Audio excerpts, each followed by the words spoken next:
All right, so now we're going to flick over to a time of Q&A. There's been lots of questions coming in. Let me just flick over to there now to see how things are going. And please do feel free to continue to vote on those questions, and we'll make sure the answer are the top ones. So the first one today, Andrew. Pre-COVID, you would have had check-ins, daily interactions with colleagues that can reveal deep issues in chats. How can we engage with our colleagues better online? Yeah, look, I think it's probably worth saying at the outset, it's hard. The longer lockdown goes on in states like Victoria, and but even outside of Victoria, so many of us are still working from home. It's worth just acknowledging it's hard. Okay, so let's not pretend that there's a silver bullet to it. But I do think we can be intentional and deliberate in some particular ways.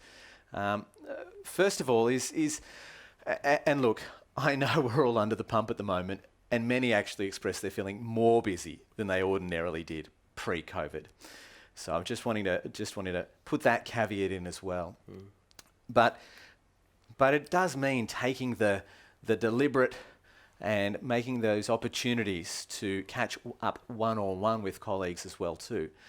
Keep it simple. Just say, hey, do you want to just have a quick 5-10 minute check-in? So it is not onerous.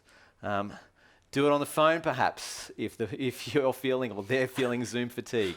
You don't have to use Zoom for everything. It's something that we've been talking about. That's right, we do that as well. So being deliberate about doing that. It was something I did last week. A non-Christian friend of mine who just not seeing it all at the moment. We saw each other once physically between the two lockdowns that Melbourne has had. And when I realised, hang on, this is going to go on for a while here. I'm going to have to be intentional if I'm going to keep up relationship with him. So I was tired, and who wants to do another Zoom at 8 p.m? But I just flicked an email to him or a text to him and just said, want to catch up for 30 minutes on Wednesday night at 8 o'clock and just chat about what's going on for one another. So I do think we need to maybe take the initiative and do some of those things. It's part of the inconveniencing of yourself for the sake of the other to keep those relationships up. There are other things too. I've heard from someone else who he runs a team, and so each morning he gets them together and just asks a fun question about what's your favourite pair of shoes, or random things like that. But as he's gone along and developed a rapport with the team, he's been able to throw more pointed questions in. Things like, what do you fear? What are you afraid of? And even questions around faith. And that's come from several months, because it's been several months now, of him taking the initiative with his team and just seeking to build friendship and relationship as best he can with those kind of questions.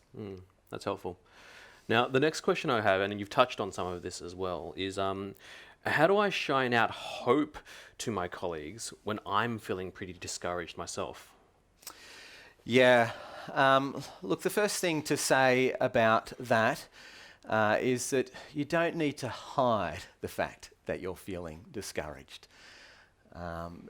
Don't need to pretend that everything is rosy. One of the important things in the Christian faith is actually being honest about lamenting.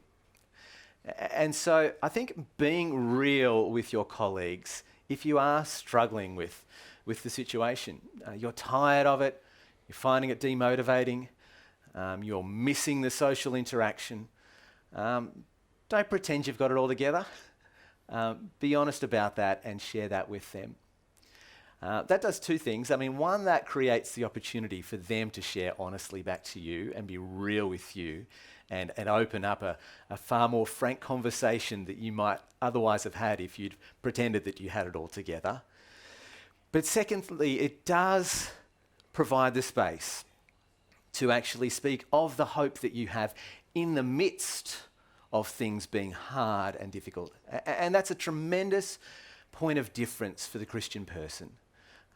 The Christian person is not immune from difficult and challenging times and feeling discouragement and disappointment and hopelessness.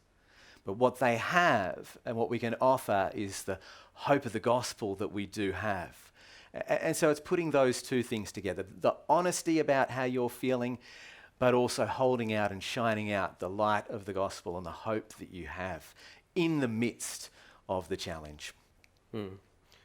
And on a similar note, maybe but on the home front this time, Andrew, a different Andrew, asks, will working from home lead to the work-home separation disappearing with a negative impact on our family life? The short answer to that is yes, potentially. That's a very real risk. But there's a couple of other things, obviously, to say in addition to that. One thing that David and I have been talking about, and we don't have the answer to this yet, but a number of commentators are reflecting on the way that perhaps in some ways the last few hundred years has been the anomaly when it comes to work. That is, work is separated from home. The Industrial Revolution being very much the thing that did that. It separated work from home. For the bulk of human history, work and home have actually been bound together. When you read the scriptures, that's very much more the assumption than what we've been used to with work and home being separated. So it may be the case that we may actually be moving back to something that's actually a little closer in some ways to the kind of way work is talked about in the Bible, where home and work aren't nearly as separated as they have been for the last few hundred years. So that's just a side to put out there, and we don't have the answers to that yet, but worth just contemplating that and exploring where that goes in the post-COVID workplace. But the second thing to say is, yes, it is a risk, and that's why I think we need to be deliberate in creating boundaries. One of the first things you see God do in Genesis is create boundaries. In the creation account, he creates boundaries between land and sea, between night and day. He's a God who actually creates boundaries. Things have boundaries around them and their limits. And so it is right and appropriate for us to institute boundaries into our work day for our own sanity and for the sake of our families, if that's our case. So for me, it has meant things like actually trying to keep the work day contained to a certain number of hours, the kind of hours I would normally have worked if I was going to the office. It's meant things like closing the lid of the laptop and actually saying to myself, that's it for today.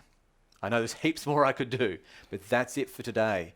Another little thing, and this might just seem just absolutely wild in a technology-saturated world like ours, but I try to turn my phone off between 5:30 and 7:30 p.m. each evening. Just a whole 2 hours, because that's peak family time in our house, because we have young kids, and so I just want to be present with them at least for those 2 hours and have my eyes on them and not my eyes on the phone. Mm-hmm. It's an aspiration. I need to acknowledge that I don't always get it right.